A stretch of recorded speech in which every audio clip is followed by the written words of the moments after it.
ನಿಮ್ಮ ವಾಹಿನಿ. ಏನು ನಾವು ಮಾಡ್ತೀವಿ, ನಾವೊಂದು ಕೆಲಸ ಮಾಡೋಕ್ಕೆ ಮುಂಚೆ ಆ ಕಾಲವನ್ನು ಪಕ್ವ ಮಾಡ್ಕೋಬೇಕು.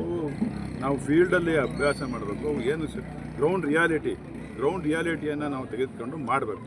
ಇವತ್ತು ಅದನ್ನು ಮಾಡದೇ ಇದ್ದಕ್ಕೆ ಇವತ್ತು ಕಾಶ್ಮೀರದಲ್ಲಿ ಇವೆಲ್ಲ ಆಯ್ತಾ ಇದೆ. ಇದೆಲ್ಲ ನೇರವಣೆ ಪ್ರಧಾನಮಂತ್ರಿಗಳು ಗೃಹ ಮಂತ್ರಿಗಳು ಅಂತ ಹೇಳಲಿಕ್ಕೆ. ಕಾಶ್ಮೀರದ ಬಗ್ಗೆ ನಮ್ಮ ಸನ್ಮಾನ್ಯ ಪ್ರಧಾನಮಂತ್ರಿಗಳು ಭಾಳ ಅತಿಯಾದಂಥ ಆತ್ಮವಿಶ್ವಾಸ ಇವತ್ತು ಅವರಿಗೆ ಉತ್ತರ ಕೊಟ್ಟಿದೆ ಅನ್ನುವಂಥದ್ದು ನನ್ನ ಭಾವನೆ. ಅವರ ಅತಿಯಾದಂಥ ಏನು 370J 370 ಏನು ತೆಗೆದ್ರು ಅಲ್ಲಿಂದ ಅದನ್ನು ಮಾಡೋಕ್ಕೆ ಮುಂಚೆ ಎಲ್ಲನೂ ಯೋಚನೆ ಮಾಡಬೇಕಾಗಿತ್ತು. ಈಗ ತೆಗೆದುಬಿಟ್ಟಿದ್ದಾರೆ. ನಾವು ನಮ್ಮ ಅಸ್ತಿತ್ವವನ್ನು ಉಳಿಸ್ಕೊಳ್ಬೇಕು ಅಂತ ಹೇಳಿದ್ರೆ ಬಿಗಿಯಾದ ಕಾನೂನು ಕ್ರಮಗಳಾಗಬೇಕು. ಇದರಲ್ಲಿ ಯಾವುದೇ ರೀತಿಯ ಇದಕ್ಕೂ ಒತ್ತಡಕ್ಕೂ ಬಲಿಯಾಗದೇ ಇದ್ದರೆ ಕೆಲಸ ಮಾಡಬೇಕು ಅನ್ನೋಂಥದ್ದು ಸನ್ಮಾನ್ಯ ಪ್ರಧಾನಮಂತ್ರಿಗಳಲ್ಲಿ ನಾನು ವಿನಂತಿ ಮಾಡ್ತೇನೆ. It's a failure of the central government.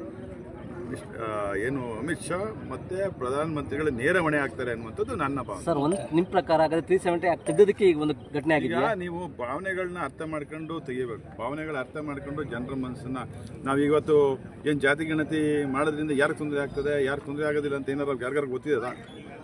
ಸಾಮಾನ್ಯ ಜನರಿಗೆ ಗೊತ್ತಿದೆಯಾ? ಸಾಮಾನ್ಯ ಜನರಿಗೆ ಅದ್ರ ಮಾಹಿತಿ ಇದೆಯಾ? ಒಂದೇ ನಮ್ಮಂಥ ರಾಜಕಾರಣಿಗಳು ಅವ್ರನ್ನ ತೀರಿಸ್ತೀವಿ. ಮಾಧ್ಯಮದಲ್ಲಿ ಏನು ಬರ್ತದೆ ಚರ್ಚೆಗಳೇ ಒಂದು ಅಂತಿಮವಾದಂಥ ನಿರ್ಧಾರಗಳು ತಗೊಬಿಡ್ತವೆ.